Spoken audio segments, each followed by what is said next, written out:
जीवन में यदि उत्थान करना है, जीवन को यदि सुखी बनाना है, तो हमें जीवन में 4 चीजों को अपनाना चाहिए।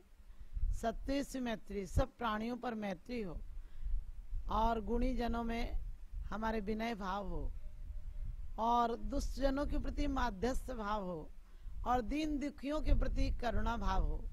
लेकिन इन 4 गुणों के विकास करने की जगह हम विनाश कर लेते हैं, जबकि 4 गुण हमारे आत्मा के स्वभाव हैं।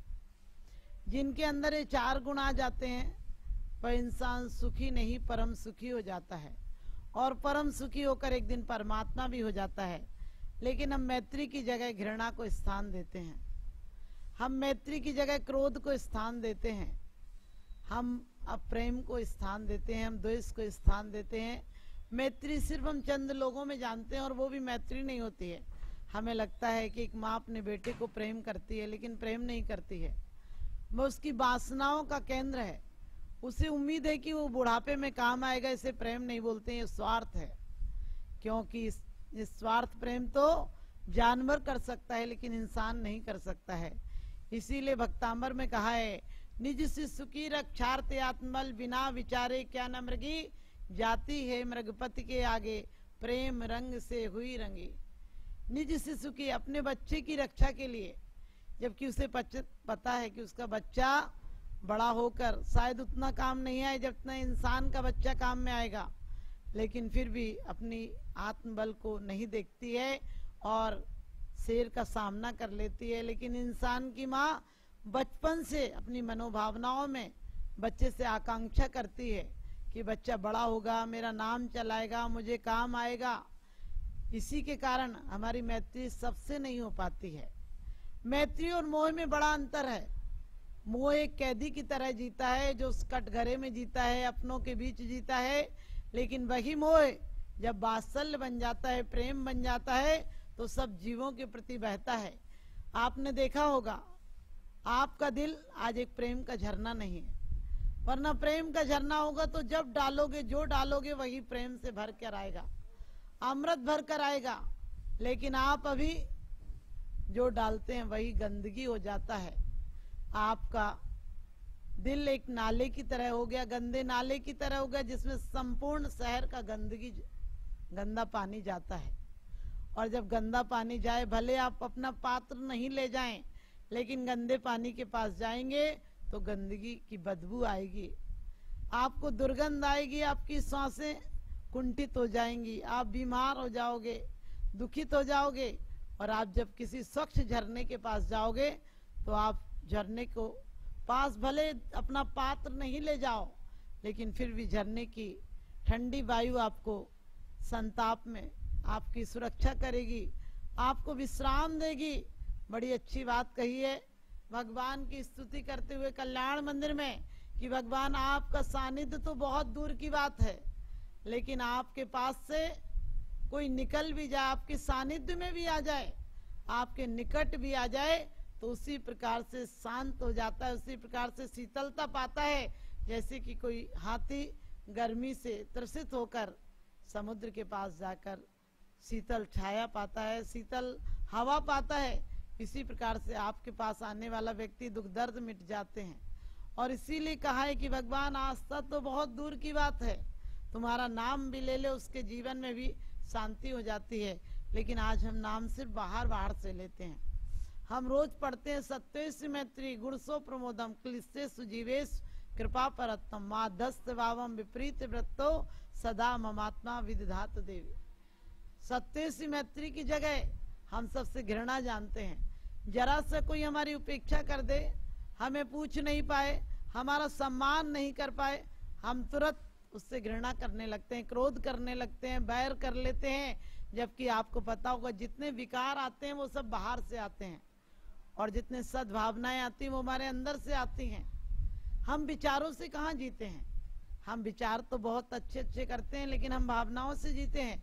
हम विचार रोज करते हैं कि हम पूजन करेंगे, पाठ करेंगे, हम आज के बाद किसी से क्रोध नहीं करेंगे, आज के बाद झगड़ा नहीं करेंगे, लेकिन जैसे ही कोई निमित्त मिलता है हमारी भावनाएं तुरंत उद्वेलित हो जाती हैं, हमारे जीवन में उफान आ जाता है, तूफान आ जाता है, हम अपने आत्म स्वाभिमान को खो देते हैं।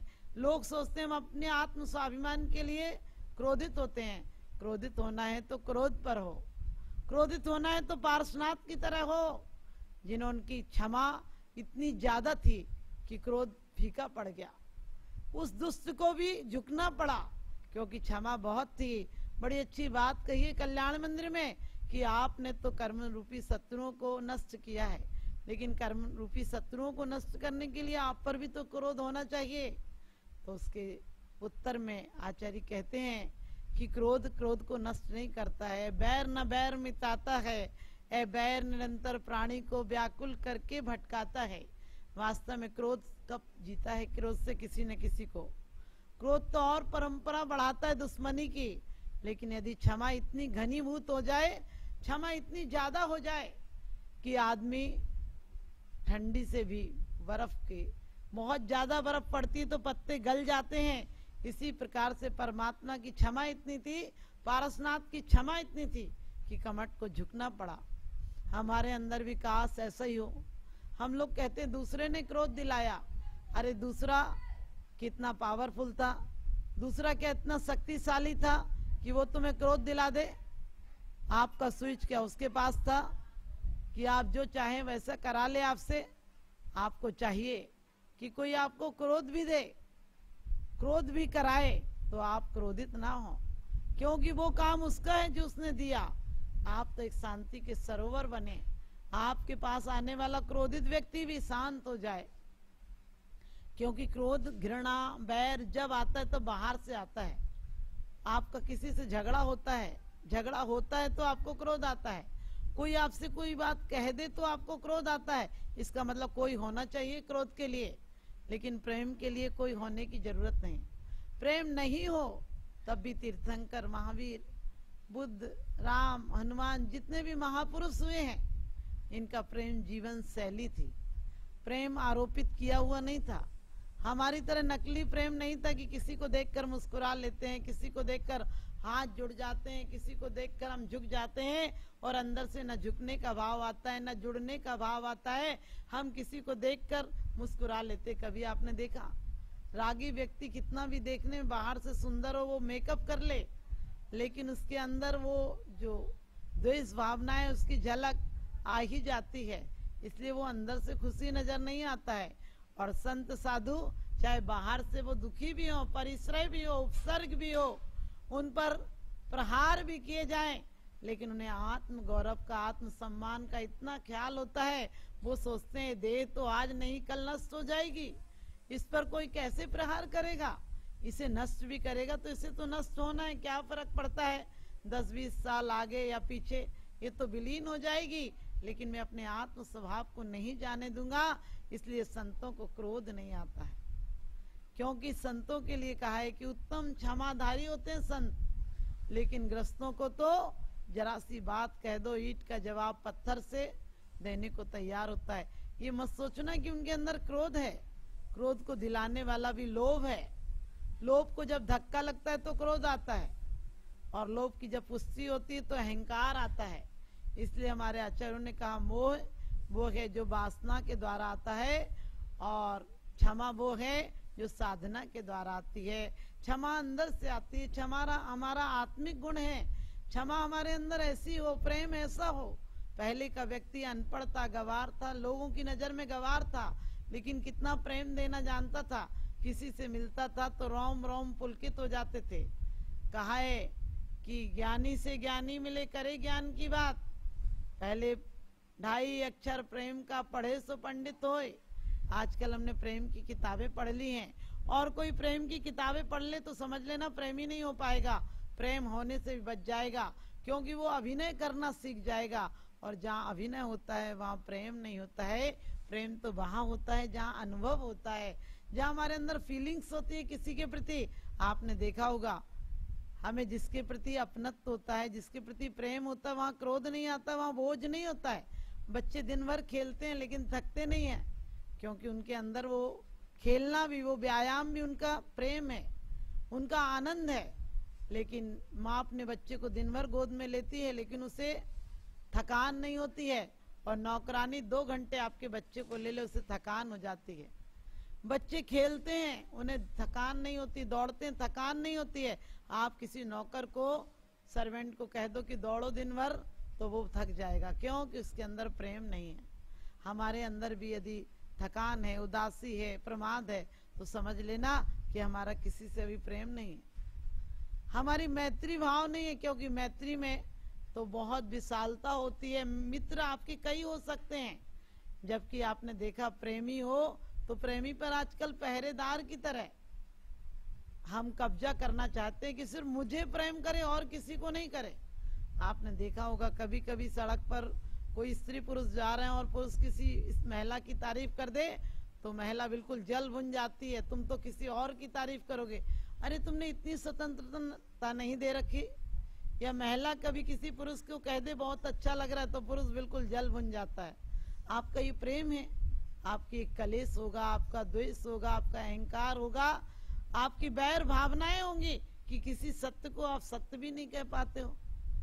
हम रोज पढ़ लेते हैं कि सब जीवों में खम्मामि सब जीवाणाम सभ्य जीवा खमंतु में, लेकिन कहाँ सब जीवों में क्षमा है? जो बात हम कहते हैं वो हमारे अंदर है क्या? वो तो एक माँ की तरह होती है, माँ लातों का प्रहार सहती है लेकिन बच्चे को दूध की धारा देती है। और गुणी जनों को देख हृदय में मेरे प्रेम उमड़ आवे।